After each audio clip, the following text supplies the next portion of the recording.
بسم اللہ الرحمن الرحیم۔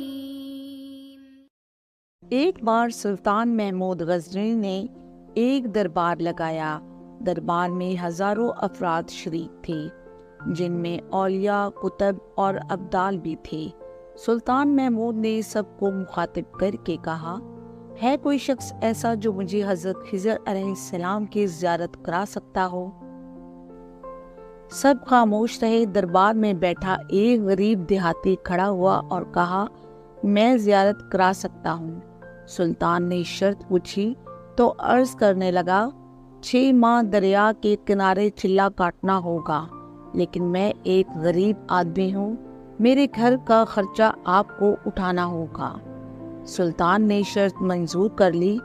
اس شخص کو چلے کے لیے بھیج دیا گیا اور گھر کا خرچہ بادشاہ کے ذمہ ہو گیا۔ 6 ماہ گزرنے کے بعد سلطان نے اس شخص کو دربار میں حاضر کیا اور پوچھا تو دیہاتی کہنے لگا، حضور کچھ وظائف الٹے ہو گئے ہیں، لہٰذا 6 ماہ مزید لگے گی۔ مزید 6 ماہ گزرنے کے بعد سلطان محمود نے ایک بار پھر دربار لگایا اور دربار میں ہزاروں افراد شریک تھے۔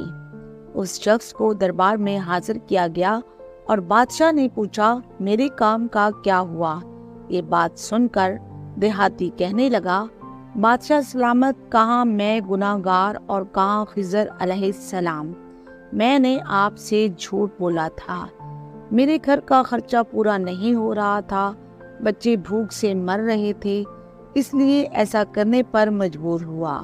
سلطان محمود غزنوی نے اپنے ایک وزیر کو کھڑا کیا اور پوچھا، اس شخص کو کیا سزا دوں؟ وزیر نے کہا، بادشاہ سلامت، اس شخص نے آپ کے ساتھ جھوٹ بولا ہے، لہٰذا اس کا گلا کاٹ دیں۔ دربار میں ایک نورانی چہرے والے بزرگ تشریف فرما تھے، کہنے لگے، بادشاہ سلامت، اس وزیر نے بالکل ٹھیک کہا ہے۔ بادشاہ نے دوسرے وزیر سے پوچھا، اب بتاؤ تم کیا کہتے ہو؟ اس نے کہا، بادشاہ سلامت، اس شخص نے بادشاہ کے ساتھ فراڈ کیا ہے، اس کا گلا نہ کاٹا جائے بلکہ اسے کتوں کے آگے ڈالا جائے تاکہ یہ ذلیل ہو کر مرے اور اسے مرنے میں کچھ وقت تو لگے۔ دربار میں بیٹھے اسی نورانی چہرے والے بزرگ نے کہا، بادشاہ سلامت، یہ وزیر بالکل ٹھیک کہہ رہا ہے۔ سلطان محمود غزنوی نے اپنے پیارے غلام ایاز سے پوچھا، آپ کیا کہتے ہو؟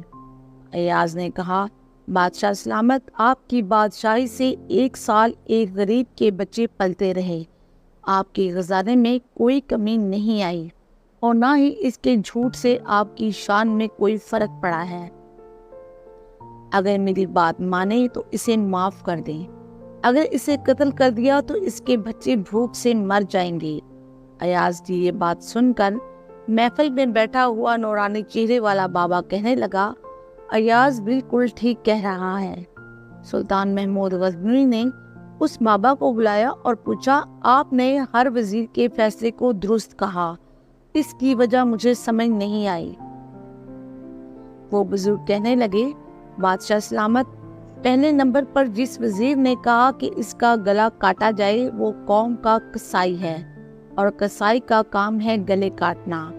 اس نے اپنا خاندانی رنگ دکھایا ہے، غلطی اس کی نہیں، آپ کی ہے کہ آپ نے ایک قصائی کو وزیر بنا لیا۔ دوسرا جس نے کہا اسے کتوں کے آگے ڈالا جائے، اس وزیر کا والد بادشاہ کے کتے نہلایا کرتا تھا، کتوں سے شکار کھیلتا تھا، اس کا کام ہی کتوں کا شکار ہے، تو اس نے اپنے خاندان کا تعارف کرایا۔ آپ کی غلطی ہے کہ ایسے شخص کو وزارت دی، جہاں ایسے لوگ وزیر ہوں وہاں لوگوں نے بھوک سے ہی مرنا ہے۔ اور تیسرا ایاز نے جو فیصلہ کیا تو سلطان محمود، سنو، ایاز سید زادہ ہے، سید کی شان یہ ہے کہ سید اپنا سارا خاندان کربلا میں ذبح کرا دیتا ہے مگر بدلہ لینے کا کبھی نہیں سوچتا۔ یہ کہہ کر وہ بزرگ دربار سے تشریف لے جاتے ہیں۔ سلطان محمود اپنے تخت سے کھڑا ہوتا ہے اور ایاز کو مخاطب کر کے کہتا ہے، ایاز، تم نے آج تک مجھے کیوں نہیں بتایا کہ تم سید ہو؟ ایاز کہتا ہے، آج تک کسی کو اس بات کا علم نہ تھا کہ ایاز سید ہے، لیکن آج بابا جی نے میرا راز کھولا ہے تو آج میں بھی ایک راز کھولتا ہوں۔ سنو اے بادشاہ سلامت اور درباریوں، یہ بابا کوئی عام ہستی نہیں بلکہ یہی حضرت خضر علیہ السلام ہے۔ سبحان اللہ۔ انسان ہمیشہ اپنے طرز عمل سے پہچانا جاتا ہے کہ وہ کیا ہے اور اس کا حسب نسب کیا ہے۔ اللہ تعالیٰ ہمیں انسانوں کے ساتھ بہترین رویہ رکھنے کی توفیق عطا فرمائے، آمین۔